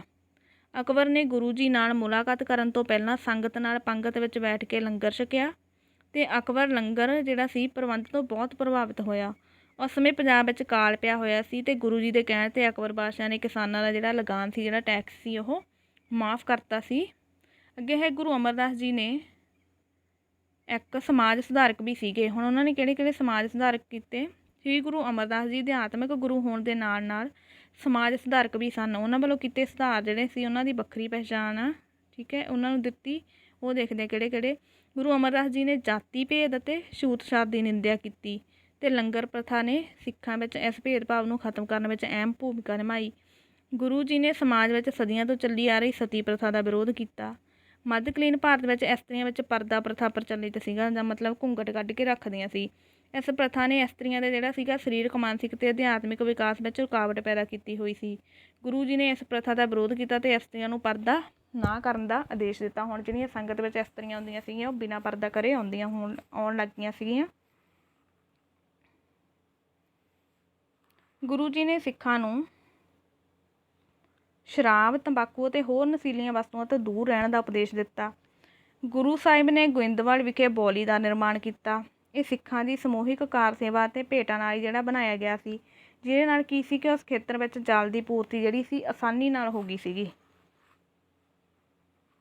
ਅੱਗੇ ਹੈ, ਗੁਰੂ ਸਾਹਿਬ ਜੀ ਦੇ ਸਮੇਂ ਵਿੱਚ ਸਿੱਖ ਵਿਸਾਖੀ ਅਤੇ ਦੀਵਾਲੀ ਦੇ ਤਿਉਹਾਰ ਮਨਾਉਣ ਲਈ ਗੋਇੰਦਵਾਲ ਵਿਖੇ ਇਕੱਠੇ ਹੋ ਕੇ ਗੁਰੂ ਜੀ ਦੇ ਉਪਦੇਸ਼ ਸੁਣਦੇ ਅਤੇ ਲੰਗਰ ਛਕਦੇ। ਇਸ ਦਾ ਉਦੇਸ਼ ਸਿੱਖਾਂ ਵਿੱਚ ਸਮਾਜਿਕ ਏਕਤਾ ਅਤੇ ਭਾਈਚਾਰਾ ਪੈਦਾ ਕਰਨਾ ਸੀ। ਅੱਗੇ ਹੈ, ਉੱਤਰਾਧਿਕਾਰੀ ਦੀ ਨਿਯੁਕਤੀ। ਸ਼੍ਰੀ ਗੁਰੂ ਅਮਰਦਾਸ ਜੀ ਨੇ ਆਪਣੇ ਸ਼ਰਧਾਲੂ ਭਾਈ ਜੇਠਾ ਜੀ ਨੂੰ ਆਪਣਾ ਉੱਤਰਾਧਿਕਾਰੀ ਨਿਯੁਕਤ ਕੀਤਾ, ਜੋ ਕਿ ਗੁਰੂ ਰਾਮਦਾਸ ਜੀ ਦੇ ਨਾਂ ਨਾਲ ਪ੍ਰਸਿੱਧ ਹੋਏ। ਖਿਮਾ, ਨਿਮਰਤਾ, ਦਇਆ, ਸੰਤੋਖ ਪੰਜ ਗੁਰੂ ਅਮਰਦਾਸ ਜੀ 1574 ਈਸਵੀ ਵਿੱਚ 95 ਸਾਲ ਦੀ ਉਮਰ ਵਿੱਚ ਜਿਹੜੇ ਸੀਗੇ ਜੋਤੀ ਜੋਤ ਸਮਾ ਗਏ ਸੀਗੇ, ਠੀਕ ਆ। ਅਤੇ ਉਹਨੇ ਕੀ ਕਿਹਾ ਸੀਗਾ ਕਿ ਉਹ ਖਿਮਾ ਦੇ, ਨਿਮਰਤਾ ਦੇ, ਦਇਆ, ਸੰਤੋਖ ਅਤੇ ਪੁੰਜ ਜਿਹੜੇ ਸੀਗੇ ਇਸ ਤਰ੍ਹਾਂ ਦੇ ਜਿਹੜੇ ਹੈਗੇ ਆ ਨਾਮਾਂ ਨਾਲ ਉਹ ਕਿਹਾ ਜਾਂਦਾ ਸੀ ਵੀ ਉਹਨਾਂ ਦੇ ਵਿਚਾਰ ਇਸ ਤਰ੍ਹਾਂ ਦੇ ਸੀਗੇ। ਅੱਗੇ ਹੈ ਸ਼੍ਰੀ ਗੁਰੂ ਰਾਮਦਾਸ ਜੀ, ਠੀਕ ਹੈ। ਇਹਨਾਂ ਦਾ ਟਾਈਮ ਪੀਰੀਅਡ ਰਿਹਾ 1574 ਤੋਂ ਲੈ ਕੇ 1581 ਈਸਵੀ ਤੱਕ ਜਿਹੜਾ ਸੀ ਟਾਈਮ ਪੀਰੀਅਡ ਰਿਹਾ ਗੁਰੂ ਜੀ ਦਾ। ਹੁਣ ਇਹਨਾਂ ਬਾਰੇ ਦੇਖਦੇ ਆਪਾਂ। ਸ਼੍ਰੀ ਗੁਰੂ ਰਾਮਦਾਸ ਜੀ ਦਾ ਜਨਮ 24 ਸਤੰਬਰ 1534 ਈਸਵੀ ਨੂੰ ਲਾਹੌਰ ਦੀ ਚੂਨਾ ਮੰਡੀ ਵਿੱਚ ਹੋਇਆ ਅਤੇ ਇਹਨਾਂ ਦੇ ਪਿਤਾ ਕੌਣ ਸੀ? ਹਰੀਦਾਸ ਅਤੇ ਮਾਤਾ ਅਨੂਪ ਦੇਵੀ ਸੀ। ਗੁਰੂ ਜੀ ਦੇ ਬਚਪਨ ਦਾ ਨਾਂ ਜੇਠਾ ਸੀ। ਇਹਨਾਂ ਨੂੰ ਭਾਈ ਜੇਠਾ ਜੀ ਦੇ ਨਾਮ ਨਾਲ ਜਾਣਿਆ ਜਾਂਦਾ। ਜੇਠਾ ਜੀ ਬਚਪਨ ਤੋਂ ਹੀ ਧਾਰਮਿਕ ਸੁਭਾਅ ਦੇ ਮਾਲਕ ਸਨ। ਇੱਕ ਵਾਰ ਉਹ ਕੁਝ ਸਿੱਖਾਂ ਨਾਲ ਗੋਇੰਦਵਾਲ ਸਾਹਿਬ ਗਏ। ਉੱਥੇ ਉਹ ਗੁਰੂ ਅਮਰਦਾਸ ਜੀ ਦੀ ਸ਼ਖਸੀਅਤ ਇੰਨੇ ਪ੍ਰਭਾਵਿਤ ਹੋਏ ਕਿ ਉਹਨਾਂ ਦੇ ਸਿੱਖ ਬਣ ਗਏ। ਉਹ ਗੁਰੂ ਜੀ ਦੀ ਸੇਵਾ ਕਰਦੇ, ਆਪਣਾ ਗੁਜ਼ਾਰਾ ਕਰਦੇ ਅਤੇ ਉਬਲੇ ਹੋਏ ਛੋਲੇ ਵੇਚ ਕੇ ਹੀ ਕਰਦੇ ਸੀ ਆਪਣਾ ਗੁਜ਼ਾਰਾ, ਠੀਕ ਆ। ਸ਼੍ਰੀ ਗੁਰੂ ਅਮਰਦਾਸ ਜਿਹੜੇ ਉਬਲੇ ਹੋਏ ਛੋਲੇ ਸੀ ਨਾ, ਉਹਨਾਂ ਨੂੰ ਉਸ ਟਾਈਮ ਵਿੱਚ ਘੁੰਗਣੀਆਂ ਕਿਹਾ ਜਾਂਦਾ ਸੀਗਾ। ਸ਼੍ਰੀ ਗੁਰੂ ਅਮਰਦਾਸ ਨੇ ਭਾਈ ਜੇਠਾ ਜੀ ਦੀ ਭਗਤੀ ਭਾਵਨਾ ਅਤੇ ਸੇਵਾ ਤੋਂ ਖੁਸ਼ ਹੋ ਕੇ ਆਪਣੀ ਸਪੁੱਤਰੀ ਬੀਬੀ ਜਿਹੜੀ ਭਾਨੀ ਸੀਗੀ, ਮੈਂ ਤੁਹਾਨੂੰ ਕਿਹਾ ਸੀ ਨਾ ਕਿ ਅੱਗੇ ਚੱਲ ਕੇ ਬੀਬੀ ਭਾਨੀ ਜੀ ਦਾ ਸਿੱਖ ਇਤਿਹਾਸ ਵਿੱਚ ਬਹੁਤ ਵੱਡਾ ਯੋਗਦਾਨ ਆ, ਉਹਨਾਂ ਨਾਲ ਵਿਆਹ ਕੀਤਾ। ਅਤੇ ਉਹਨਾਂ ਨਾਲ ਜਿਹੜਾ ਸੀਗਾ ਵਿਆਹ ਕਰਨ ਤੋਂ ਬਾਅਦ ਭਾਈ ਜੇਠਾ ਜੀ ਦੇ 3 ਪੁੱਤਰ ਹੋਏ ਸਨ। ਕਿਹੜੇ ਕਿਹੜੇ? ਪ੍ਰਿਥੀ ਚੰਦ, ਪ੍ਰੀਤੀਆ ਜਿਹਨੂੰ ਕਿਹਾ ਜਾਂਦਾ ਸੀ, ਮਹਾਦੇਵ ਅਤੇ ਗੁਰੂ ਅਰਜਨ ਦੇਵ ਜੀ। ਸ਼੍ਰੀ ਗੁਰੂ ਅਮਰਦਾਸ ਜੀ ਨੇ ਭਾਈ ਜੇਠਾ ਜੀ ਦੀ ਸੇਵਾ ਤੋਂ ਪ੍ਰਸੰਨ ਹੋ ਕੇ ਭਾਈ ਜੇਠਾ ਜੀ ਨੂੰ ਆਪਣਾ ਉੱਤਰਾਧਿਕਾਰੀ ਨਿਯੁਕਤ ਕੀਤਾ, ਜੋ ਕਿ ਸ਼੍ਰੀ ਗੁਰੂ ਰਾਮਦਾਸ ਜੀ ਦੇ ਨਾਂ ਨਾਲ ਪ੍ਰਸਿੱਧ ਹੋਏ ਅੱਗੇ ਚੱਲ ਕੇ। ਦੇਖੋ, ਇਹ ਉਹਨਾਂ ਦੇ ਦਮਾਦ ਵੀ ਸੀਗੇ। ਸਿੱਖ ਧਰਮ ਦੇ ਵਿਕਾਸ ਵਿੱਚ ਯੋਗਦਾਨ। ਸ਼੍ਰੀ ਗੁਰੂ ਰਾਮਦਾਸ ਜੀ 1574 ਈਸਵੀ ਤੋਂ ਲੈ ਕੇ 1581 ਈਸਵੀ ਤੱਕ ਗੁਰਗੱਦੀ 'ਤੇ ਬਿਰਾਜਮਾਨ ਰਹੇ। ਇਹਨਾਂ ਨੇ ਬਹੁਤ ਹੀ ਘੱਟ ਸਮੇਂ ਵਿੱਚ ਸਿੱਖ ਪੰਥ ਦੇ ਵਿਕਾਸ, ਪ੍ਰਚਾਰ, ਪ੍ਰਸਾਰ ਅਤੇ ਸੰਗਠਨ ਲਈ ਕਈ ਮਹੱਤਵਪੂਰਨ ਕੰਮ ਵੀ ਕੀਤੇ। ਅੱਗੇ ਹੈ ਰਾਮਦਾਸਪੁਰ, ਜਾਂ ਆਪਾਂ ਕਹਿ ਦਈਏ ਅੰਮ੍ਰਿਤਸਰ ਦੀ ਸਥਾਪਨਾ। ਇਹ ਬਹੁਤ ਇੰਪੋਰਟੈਂਟ ਆ। ਦੇਖੋ, ਰਾਮਦਾਸਪੁਰ ਜਾਂ ਅੰਮ੍ਰਿਤਸਰ ਨਗਰ ਦੀ ਸਥਾਪਨਾ ਸ਼੍ਰੀ ਗੁਰੂ ਰਾਮਦਾਸ ਜੀ ਨੇ ਦੀ ਸਿੱਖ ਧਰਮ ਨੂੰ ਸਭ ਤੋਂ ਵੱਡੀ ਦੇਣ ਆ। ਅਤੇ ਉਹਨਾਂ ਨੇ 1577 ਈਸਵੀ ਵਿੱਚ ਬਾਬਾ ਬੁੱਢਾ ਜੀ ਦੀ ਨਿਗਰਾਨੀ ਹੇਠ ਅੰਮ੍ਰਿਤ ਸਰੋਵਰ ਦੀ ਖੁਦਵਾਈ ਦਾ ਕੰਮ ਸ਼ੁਰੂ ਕਰਵਾਇਆ ਸੀਗਾ। ਅਤੇ ਉਹਨਾਂ ਨੇ ਸਿੱਖਾਂ ਨੂੰ ਰਾਮਦਾਸਪੁਰ ਜਾ ਕੇ ਵਸਣ ਦਾ ਆਦੇਸ਼ ਦਿੱਤਾ ਸੀਗਾ। ਗੁਰੂ ਜੀ ਦੇ ਆਦੇਸ਼ ਅਨੁਸਾਰ ਜਿਹੜੇ ਕੀ ਸੀ 52 ਵਪਾਰੀ ਵੀ ਇੱਥੇ ਆ ਕੇ ਵਸ ਗਏ ਸੀ, ਜਿਨ੍ਹਾਂ ਨੇ ਇੱਥੇ ਆਪਣਾ ਕਾਰੋਬਾਰ ਆਰੰਭ ਕੀਤਾ ਅਤੇ ਹੌਲੀ ਹੌਲੀ ਇੱਥੇ ਇੱਕ ਬਾਜ਼ਾਰ ਬਣ ਗਿਆ। ਜਿਹੜਾ ਉਹ ਬਾਜ਼ਾਰ ਆ ਆਪਾਂ ਹੁਣ ਵੀ ਦੇਖਦੇ ਹਾਂ ਨਾ ਕਿ ਅੰਮ੍ਰਿਤਸਰ ਦੇ ਜਿਹੜਾ ਹੈਗਾ ਉੱਥੇ ਗੁਰਦੁਆਰੇ ਦੇ ਅੰਦਰ ਅੰਦਰ ਜਿਹੜਾ ਉਹ ਬਾਜ਼ਾਰ ਬਣਿਆ ਹੋਇਆ, ਉਹਨੂੰ ਗੁਰੂ ਕਾ ਬਾਜ਼ਾਰ ਦੇ ਨਾਮ ਨਾਲ ਜਾਣਿਆ ਜਾਂਦਾ ਵਾ। ਰਾਮਦਾਸਪੁਰਾ ਨੂੰ ਚੱਕ ਗੁਰੂ ਜਾਂ ਗੁਰੂ ਰਾਮਦਾਸ ਦੇ ਨਾਂ ਨਾਲ ਵੀ ਜਾਣਿਆ ਜਾਂਦਾ। ਇਹ ਅੰਮ੍ਰਿਤਸਰ ਦੇ ਪਹਿਲੇ ਨਾਂ ਸੀ ਕਿਹੜੇ ਕਿਹੜੇ? ਰਾਮਦਾਸਪੁਰ, ਚੱਕ ਗੁਰੂ ਰਾਮਦਾਸ, ਠੀਕ ਹੈ, ਜਾਂ ਚੱਕ ਗੁਰੂ ਦੇ ਨਾਮ ਨਾਲ। ਬਾਅਦ ਵਿੱਚ ਇਸ ਦਾ ਨਾਂ ਜਿਹੜਾ ਸੀ ਅੰਮ੍ਰਿਤ ਸਰੋਵਰ ਤੋਂ ਅੰਮ੍ਰਿਤਸਰ ਪੈ ਗਿਆ। जल्दी ही ये नगर धर्म प्रचार ਅਤੇ ਵਪਾਰ ਦਾ ਇੱਕ ਪ੍ਰਸਿੱਧ ਕੇਂਦਰ ਬਣ ਗਿਆ। ਆਪਾਂ ਨੂੰ ਫੋਟੋ ਦਿਖਾਈ ਹੋਈ ਦੇਖੋ ਉਸ ਸਮੇਂ ਦੀ ਉਸਾਰੀ ਦੀ ਫੋਟੋ। ਤੇ ਇਹ ਵਰਤਮਾਨ ਵਿੱਚ ਜਿਹੜਾ ਉੱਥੇ ਦੁਕਾਨਾਂ ਬਣੀਆਂ ਹੋਈਆਂ ਨੇ, ਗੁਰੂ ਕਾ ਬਾਜ਼ਾਰ ਬਣਿਆ ਹੋਇਆ, ਉਹਦੀ ਤਸਵੀਰ ਆ। ਇਹ ਸਾਰਾ ਏਰੀਆ ਵਾ ਜਿਹੜਾ ਇਹਦੇ ਅੰਡਰ ਆਉਂਦਾ, ਇਹਨੂੰ ਗੁਰੂ ਕਾ ਬਾਜ਼ਾਰ ਦੇ ਨਾਮ ਨਾਲ ਜਾਣਿਆ ਜਾਂਦਾ। ਅੱਗੇ ਹੈ ਮਸੰਦ ਪ੍ਰਥਾ ਦਾ ਆਰੰਭ। ਸ਼੍ਰੀ ਗੁਰੂ ਰਾਮਦਾਸ ਜੀ ਨੇ ਮਸੰਦ ਪ੍ਰਥਾ ਦਾ ਆਰੰਭ ਕੀਤਾ। ਸਥਾਨਕ ਸਿੱਖ ਧਰਮ ਦੇ ਲਈ ਇਹ ਗੁਰੂ ਘਰ ਦੇ ਪ੍ਰਤੀਨਿਧੀ ਸਨ। ਸੰਗਤ ਦੇ ਸਮੂਹਿਕ ਮਸਲਿਆਂ ਦਾ ਹੱਲ ਕਰਨਾ, ਉਹਨਾਂ ਨੂੰ ਗੁਰੂ ਘਰ ਦੇ ਨਾਲ ਜੋੜਨਾ ਇਹਨਾਂ ਦਾ ਪ੍ਰਮੁੱਖ ਕਾਰਨ ਸੀਗਾ, ਕਾਰਜ ਸੀ ਜਿਹੜਾ ਸੀਗਾ ਕਿਹਨਾਂ ਦਾ, ਮਸੰਦਾਂ ਦਾ ਕੰਮ ਸੀ। ਇੱਕ ਤਾਂ ਸਿੱਖਾਂ ਦੇ ਜਿਹੜੇ ਸੀਗੇ ਮਾਮਲੇ ਸੀ, ਮਸਲੇ ਸੀਗੇ, ਉਹਨਾਂ ਨੂੰ ਹੱਲ ਕਰਨਾ। ਦੂਜਾ ਜਿਹੜਾ ਸੀਗਾ ਉਹਨਾਂ ਨੂੰ ਗੁਰੂ ਘਰ ਨਾਲ ਜੋੜ ਕੇ ਰੱਖਣਾ ਸੀ। ਅੱਗੇ ਹੈ ਬਾਣੀ ਦੀ ਰਚਨਾ। ਸ਼੍ਰੀ ਗੁਰੂ ਰਾਮਦਾਸ ਜੀ ਨੇ ਬਾਣੀ ਰਚਨਾ ਦਾ ਜਿਹੜਾ ਹੈਗਾ ਮਹੱਤਵਪੂਰਨ ਕਾਰਜ ਸੰਪੂਰਨ ਕੀਤਾ। ਸ਼੍ਰੀ ਗੁਰੂ ਅਮਰਦਾਸ ਜੀ ਤੋਂ ਪ੍ਰਾਪਤ ਬਾਣੀ ਦੀ ਪੋਥੀ ਤੋਂ ਗੁਰੂ ਜੀ ਨੇ 30 ਰਾਗਾਂ ਵਿੱਚ ਬਾਣੀ ਦੀ ਰਚਨਾ ਕੀਤੀ। 8 12 ਅਤੇ ਘੋੜੀਆਂ ਦੇ ਨਾਲ ਨਾਲ ਸੂਹੀ ਰਾਗਾਂ ਵਿੱਚ ਲਾਵਾਂ ਸਿਰਲੇਖ ਹੇਠ ਰਚੀਤੇ ਬਾਣੀ ਵਿਸ਼ੇਸ਼ ਰੂਪ ਵਿੱਚ ਜ਼ਿਕਰਯੋਗ ਹੈ। ਜਿਹੜੀ ਇਹ ਲਾਵਾਂ ਦੀ ਬਾਣੀ ਹੈ, ਇਹ ਜਦੋਂ ਆਨੰਦ ਕਾਰਜ ਹੁੰਦਾ ਸਿੱਖ ਧਰਮ ਵਿੱਚ, ਵਿਆਹ ਸਮੇਂ ਦੀ ਰਸਮ ਆ ਇਹ, ਤਾਂ ਉਸ ਅਵਸਰ 'ਤੇ ਜਿਹੜੀ ਹੈਗੀ ਆ ਇਹ ਲਾਵਾਂ ਦਾ ਜਿਹੜੀ ਬਾਣੀ ਆ ਪੜ੍ਹੀ ਜਾਂਦੀ ਆ, 4 ਲਾਵਾਂ ਦੀ ਬਾਣੀ। ਅੱਗੇ ਹੈ ਉੱਤਰਾਧਿਕਾਰੀ ਦੀ ਨਿਯੁਕਤੀ। ਸ਼੍ਰੀ ਗੁਰੂ ਰਾਮਦਾਸ ਜੀ ਆਪਣੇ 3 ਪੁੱਤਰਾਂ ਵਿੱਚੋਂ ਸ਼੍ਰੀ ਗੁਰੂ ਅਰਜਨ ਦੇਵ ਜੀ ਨੂੰ ਗੁਰਗੱਦੀ ਲਈ ਸਭ ਤੋਂ ਯੋਗ ਸਮਝਦੇ ਸਨ, ਜਦਕਿ ਪ੍ਰੀਥੀਆ ਬਹੁਤ ਹੀ ਲਾਲਚੀ ਅਤੇ ਸਾਜ਼ਿਸ਼ਕਾਰੀ ਮਨੁੱਖ ਸੀ ਅਤੇ ਮਹਾਦੇਵ ਦੀ ਸੰਸਾਰਿਕ ਕੰਮਾਂ ਵਿੱਚ ਕੋਈ ਰੁਚੀ ਨਹੀਂ ਸੀਗੀ। 1581 ਈਸਵੀ ਵਿੱਚ ਸ਼੍ਰੀ ਗੁਰੂ ਰਾਮਦਾਸ ਜੀ ਨੇ ਗੁਰੂ ਅਰਜਨ ਦੇਵ ਜੀ ਨੂੰ ਆਪਣਾ ਉੱਤਰਾਧਿਕਾਰੀ ਨਿਯੁਕਤ ਕਰ ਦਿੱਤਾ ਅਤੇ 1 ਸਤੰਬਰ 1581 ਈਸਵੀ ਨੂੰ ਗੁਰੂ ਰਾਮਦਾਸ ਜੀ ਜੋਤੀ ਜੋਤ ਸਮਾ ਗਏ। ਇਸ ਤਰ੍ਹਾਂ ਗੁਰੂ ਅੰਗਦ ਦੇਵ ਜੀ, ਸ਼੍ਰੀ ਗੁਰੂ ਅਮਰਦਾਸ ਜੀ ਅਤੇ ਸ਼੍ਰੀ ਗੁਰੂ ਰਾਮਦਾਸ ਜੀ ਨੇ ਸ਼੍ਰੀ ਗੁਰੂ ਨਾਨਕ ਦੇਵ ਜੀ ਦੀਆਂ ਸਿੱਖਿਆਵਾਂ ਅਤੇ ਉਹਨਾਂ ਵੱਲੋਂ ਸ਼ੁਰੂ ਕੀਤੇ ਕੰਮਾਂ ਨੂੰ ਨਾ ਕੇਵਲ ਜਾਰੀ ਰੱਖਿਆ, ਬਲਕਿ ਉਹਨਾਂ ਨੇ ਆਮ ਲੋਕਾਂ ਨੂੰ ਵੀ ਇੱਕ ਜਿਹੜੀ ਸੀ ਵੱਖਰੀ ਜੀਵਨ ਸ਼ੈਲੀ ਜਿਹੜੀ ਸੀਗੀ, ਧਾਰਮਿਕ ਸ਼ੈਲੀ ਅਤੇ ਵੱਖਰੇ ਸਰਲ ਰੀਤੀ ਰਿਵਾਜ ਜਿਹੜੇ ਸੀ ਪ੍ਰਦਾਨ ਕਰਕੇ ਸਿੱਖ ਧਰਮ ਨੂੰ ਇੱਕ ਵੱਖਰੀ ਪਹਿਚਾਣ ਦਿੱਤੀ ਸੀ। ਅੱਗੇ ਹੈ ਲੈਸਨ ਨਾਲ ਸੰਬੰਧਿਤ ਜਿਹੜੀ ਮਹੱਤਵਪੂਰਨ ਜਾਣਕਾਰੀ। ਸ਼੍ਰੀ ਗੁਰੂ ਅੰਗਦ ਦੇਵ ਜੀ ਗੁਰਗੱਦੀ 'ਤੇ ਬਿਰਾਜਮਾਨ 2 ਸਤੰਬਰ 1539 ਤੋਂ 29 ਮਾਰਚ 1552 ਈਸਵੀ ਤੱਕ ਰਹੇ। ਗੋਬਿੰਦਵਾਲ ਸਾਹਿਬ ਜਿਹੜਾ ਹੈਗਾ ਉਹਦੀ ਸਥਾਪਨਾ ਕੀਤੀ 1546 ਈਸਵੀ ਵਿੱਚ ਅਤੇ 29 ਮਾਰਚ 1552 ਈਸਵੀ ਵਿੱਚ ਜਿਹੜੇ ਸੀ ਉਹ ਜੋਤੀ ਜੋਤ ਸਮਾ ਗਏ। ਸ਼੍ਰੀ ਗੁਰੂ ਅਮਰਦਾਸ ਜੀ ਜਿਹੜੇ ਸੀ ਉਹਨਾਂ ਨੇ ਗੁਰਗੱਦੀ 'ਤੇ ਬਿਰਾਜਮਾਨ ਹੋਏ ਮਾਰਚ 1552 ਵਿੱਚ।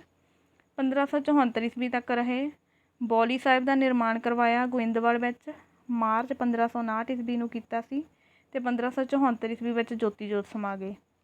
ਸ਼੍ਰੀ ਗੁਰੂ ਰਾਮਦਾਸ ਜੀ ਗੁਰਗੱਦੀ 'ਤੇ ਬਿਰਾਜਮਾਨ ਰਹੇ 1574 ਤੋਂ ਲੈ ਕੇ 1581 ਈਸਵੀ ਤੱਕ ਅਤੇ 1 ਸਤੰਬਰ 1581 ਈਸਵੀ ਨੂੰ ਜੋਤੀ ਜੋਤ ਸਮਾ ਗਏ। ਇਸ ਦੇ ਨਾਲ ਹੀ ਮੇਰਾ ਅੱਜ ਦਾ ਇਹ ਟੌਪਿਕ ਖਤਮ ਹੁੰਦਾ। ਆਈ ਹੋਪ ਕਿ ਤੁਹਾਨੂੰ ਇਹ ਵੀਡੀਓ ਪਸੰਦ ਆਈ ਹੋਊਗੀ। ਇਸ ਨੂੰ ਲਾਈਕ ਕਰੋ, ਸ਼ੇਅਰ ਕਰੋ ਅਤੇ ਇਸ ਤਰ੍ਹਾਂ ਦੀਆਂ ਹੋਰ ਵੀਡੀਓਜ਼ ਦੇਖਣ ਲਈ ਸਾਡੇ ਚੈਨਲ ਨੂੰ ਸਬਸਕ੍ਰਾਈਬ ਕਰੋ। ਮਿਲਦੇ ਹਾਂ ਨੈਕਸਟ ਵੀਡੀਓਜ਼। Thank you.